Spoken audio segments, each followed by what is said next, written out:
Well, the biggest threat to the U.S. dollar dominance, I think, can be summed up with one acronym, and that acronym is BRICS. Although if you listen to the Western media talk about BRICS, they downplay its significance. The U.S. dollar is fine, nothing to see here. The rise of China, the rise of Russia, this partnership is of no concern to the United States. Really?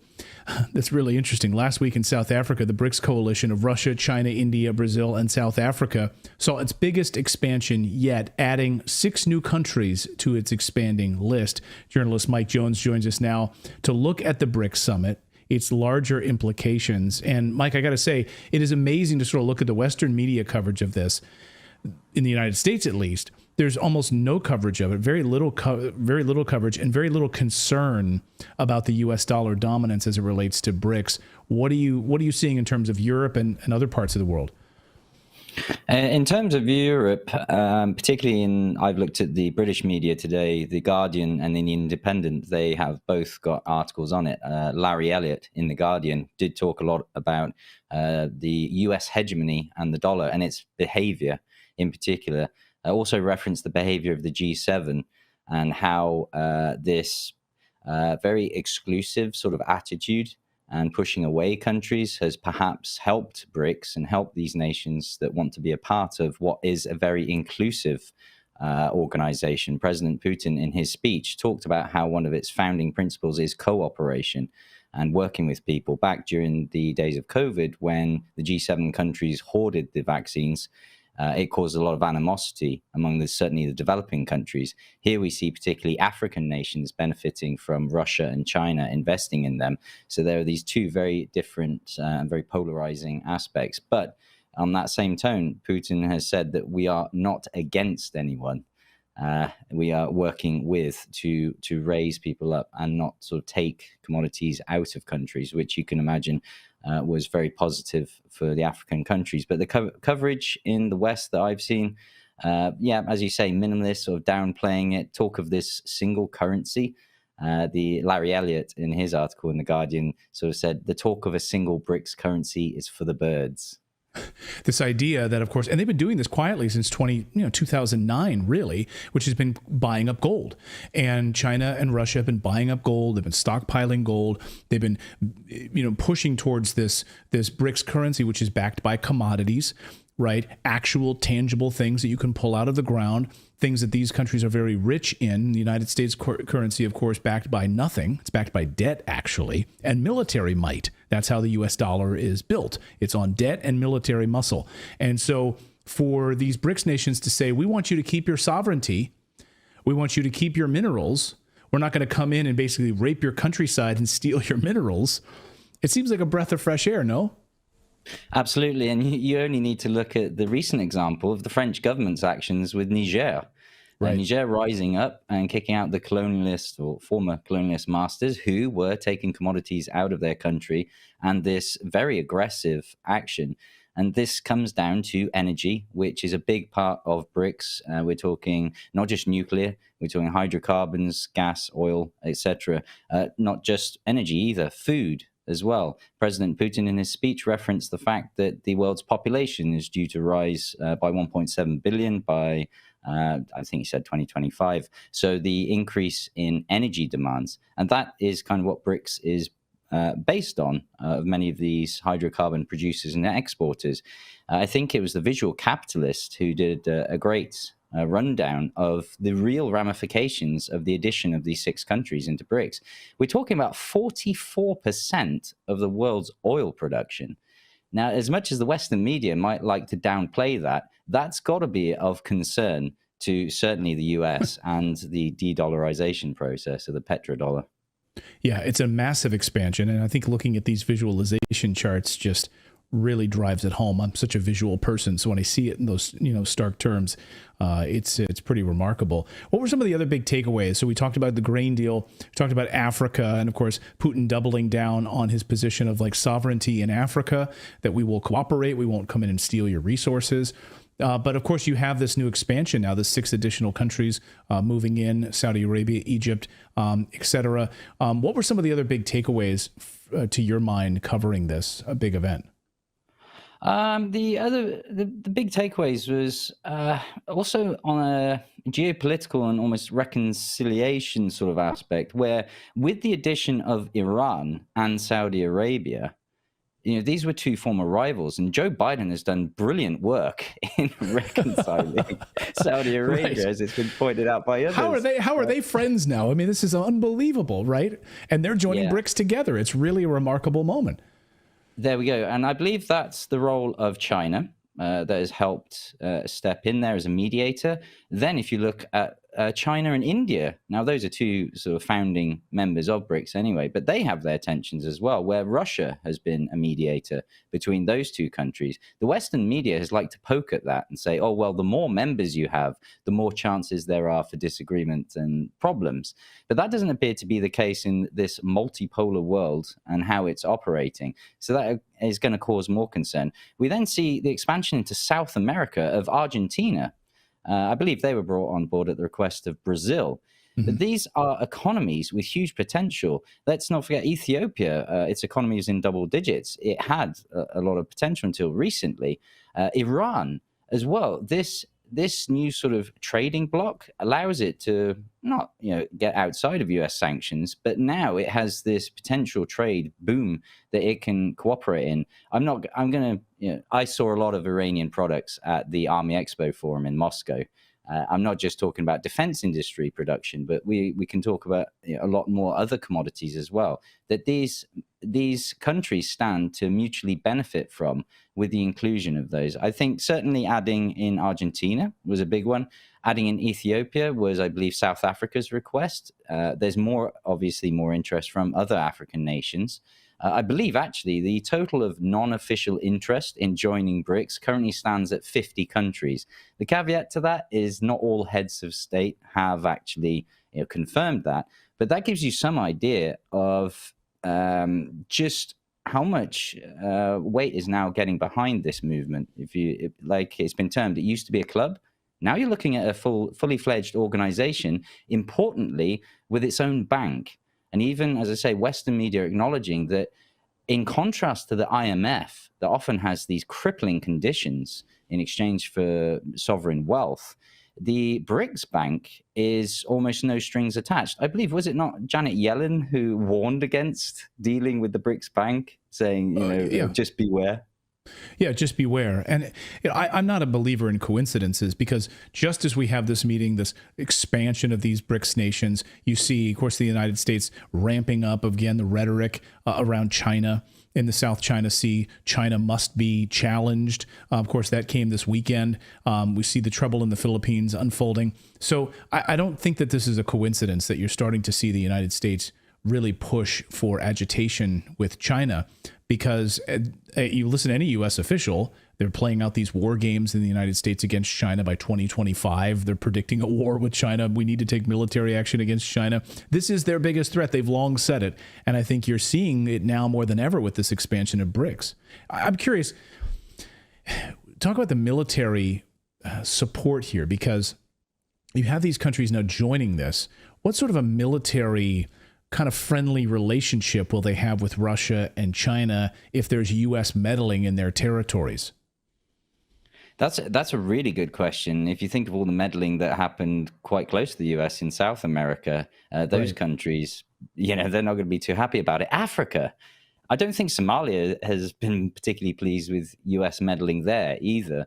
Airstrikes over the weekend killing 13 people in Somalia, right? So the amount of meddling in Ethiopia, the list is endless. So you expand into BRICS. Does that offer some sort of a godfather protection against the United States meddling?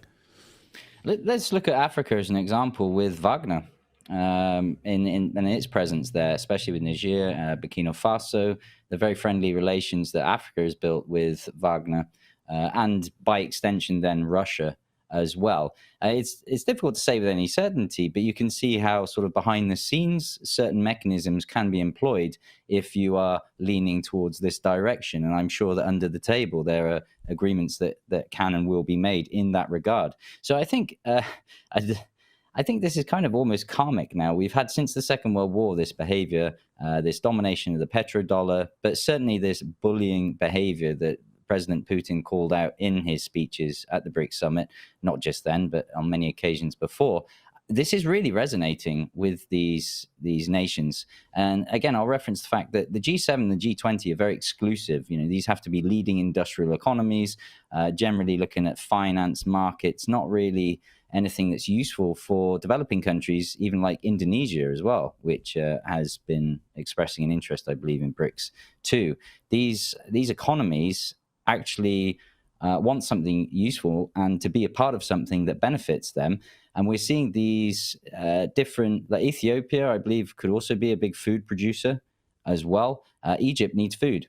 Russia, a big food producer. So there's just logical relationships that will form there and, of course, form bonds, which then help with this mutual cooperation to build a far more prosperous world outside of the indebted enslavement that the US seems to impose wherever it goes. And the G7 seems to represent, and the likes of Trudeau in Canada in their rhetoric, talking about exploitation of these smaller developing nations. I'll get you out of here on this, Mike. You live in Russia. How is the Russian media covering the events of South Africa and the expansion of BRICS? And what do the people, just at cafes and in Moscow and walking around talk about and seeing this expansion of BRICS? How is it being played there? Obviously, it's very positive. Obviously, I went to the Russia-Africa summit as well. So given that this was chaired by South Africa, Africa was quite a heavy focus on it. It's obviously very positive because, once again, Putin's words are now ringing true and bearing fruit, if you like. We've talked in the context of the special military operation in the years where he warned about the West's behavior and their deceit. Now that's sort of spilling out and over into the world of these other countries that are acknowledging the truth behind what he's warned about.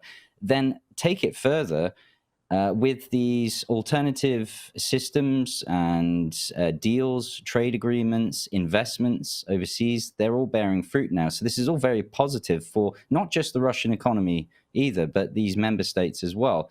So it's kind of reinforcing the truth, the policy, and the direction that Russia is going in. And it doesn't matter how much the West screams and cries that the economy is in tatters. It's not. It's growing. And people's lives are getting better and better as a result of this guidance and this leadership. This cannot be sitting well in Washington. We'll be covering it very, very closely. It'll be interesting to see what the Western response is, because they can't be sitting. They've got to have a plan here. They've got to be sitting back thinking, we've got to do something about this. You're literally watching the collapse of the U.S. dollar. It's not going to happen overnight, but the foundation is now laid, and this expansion is a major threat to U.S. dollar dominance. Annalena Baerbock, if I may just comment, to see a contrast in the German politics, she was very quick to downplay and brush this developments from BRICS off. And yet, I believe it was Reinhard Bütikofer, the same member of her party, talking about what a massive geopolitical shift this is and will be, and the ramifications it will invariably have, particularly on Germany and the EU. And again, when we talk about Germany's position with gas and commodities, I'm more inclined to agree with Reinhardt, who, as I stress, is a member of the same party as Annalena Baerbock.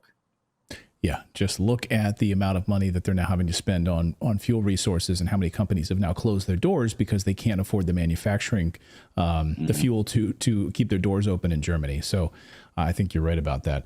Mike Jones, great to see you. Thank you for the insights on this BRICS summit. This was the big one. This was the first big face-to-face meeting since the pandemic, now adding 6 new members to its ranks, with 40 to 50 more countries waiting in the wings to join it. This is a major moment. Mike, thanks. Great to see you. Thank you very much for having me. Thanks, Mike. It's interesting to think about some of the bullying that's taken place with, like, Mexico. Mexico was, of course, going to push forward with, BRICS membership. And then suddenly members of the United States Senate were like, hey, what if we invaded Mexico to take out those drug cartels? What if we started sending troops to Mexico? That was a veiled threat against them trying to align themselves with Russia and China and the BRICS nations. Blurring the lines between, like, economic blocs and defensive military summits. Yeah. money is war at this point. Like it's hard to tell them apart. But as someone in our Rumble chat here, see Vidar Kjær Odinson. I like that, Odinson. By the way, isn't that like the Norwegian? You name your, if you are son of Yes. Odin and you're Odin's son. Yes. Yeah. So Vidar Kjær Odinson in our Rumble chat says BRICS cannot even trade yet. Military alliance? Question mark. Ah ha ha ha ha. Right. So very good point. But like you know, you have to think this has just started 2009. And look at how large this has already become. Right. And look at the size of the GDP of these BRICS nations compared to the United States, and how this is about to supplant the US dollar for settling in petrodollar versus the petrodollar and settling oil transactions. Like, yes, all of these pieces aren't here yet, but you're watching it unfold right before our eyes. So military alliance, how far off is that? I'd love to hear. Let me know in the chat. How far off do you think a military alliance is for some of these BRICS nations? As a, just think as a hedge against NATO. Well, if we had not been bullies and the policemen of the world, we wouldn't be in this situation. It's because of the, like, anybody that borrows any kind of money from us, there's all kinds of stipulations. That it's kind of like The Godfather. I'm going to do you a favor, but I'm going to come calling, and when I come calling for a favor in return, you better be willing to do it, or we're going to, you know, or take your money and your resources. Or there'll be a horse head in your bed. Exactly. Yeah. You wake up and see that. Yeah. So anyway, I'm fascinated by the BRICS. I think we're at a really interesting moment. And I think if you're not paying attention to what's happening with BRICS, you're missing the boat. I think it's a really, really fascinating moment and a really, really important moment for the U.S. dollar. Well, especially because the United States dollar is not backed by gold. It's backed by Saudi Arabian oil. And that alliance, right, to fall out of favor means that it's backed by even less. It really is like the rug coming out from under this global currency. Philip, what are you trying to say? Yeah, I was going to say, well, Phil, it's not even backed by Saudi Arabian oil. I mean, yes, we settle transactions with the U.S. dollar in Saudi Arabian oil, in oil transactions as the petrodollar, but that ship has sailed. It's not even backed by that. It's only backed by debt. The U.S. dollar is only backed by debt and U.S. military force. Right, but that alliance, which was sort of cheated out from under France and other countries that were competing to be the global dollar, the global currency, right, we've covered this before. And so, like, it really is the rug being pulled out from under that currency. Philip, please go ahead. Say what you're going to say. Hope you didn't forget. Oh, I was just going to say that wasn't India just recently made like a major oil deal, something like $1 billion oil deal, and they paid in rupees. And it was like a huge to-do because they didn't pay in dollars. So, I mean, it's if you're thinking they can't trade, I mean, they kind of can. I mean, it's already happening. Yeah. Like once they start buying oil in rupees and rubles, you know, that spells doom. Right. Yeah. I was just reading Carol Roth's book over the break. It's a new book. It's called You Will Own Nothing. And she talks about, you know, how this came about and how there were economists inside the U.S., inside the United States that absolutely did not want this because there is, I can't remember the name of the principle that you cannot, you know, look out for your own interests and the interests of the globe at the same time. They're competing interests, and this was always going to spell certain death for the U.S. economy. I'm going to have to find what that economic principle is, but you know, it's almost like it was unavoidable. Thank you so much for watching this segment here at Redacted. We are live every day at 4 p.m. Eastern Time, trying to share the stories that the mainstream media will not cover. You should also come over and join our community of Redacted Rebels over at redacted.inc. That's our private locals community where we can share exclusive content that we simply cannot share here on YouTube. Come over and join the rebellion together right now by going to redacted.inc. We'll see you next time.